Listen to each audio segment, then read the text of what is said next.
நேற்று காலை கோலாலம்பூரின் மையமான மஸ்ஜித் இந்தியா பகுதியின் நடைபாதையில் ஏற்பட்ட நில அமிழ்வினால் உருவான குழியில் விழுந்து காணாமல் போன இந்தியாவைச் சேர்ந்த விஜயலட்சுமி எனும் 48 வயது மாது இன்னும் கண்டுபிடிக்கப்படாமல் உள்ளார்.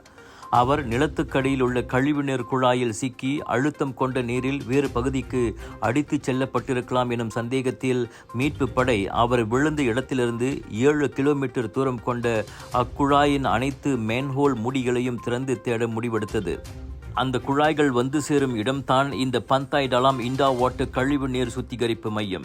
இவ்விடத்தில் வணக்கம் மலேசியா மேற்கொண்ட ஆய்வில் தீயணைப்பு வண்டியும் சில வீரர்களும் இங்கே உள்ளதை காண முடிகிறது.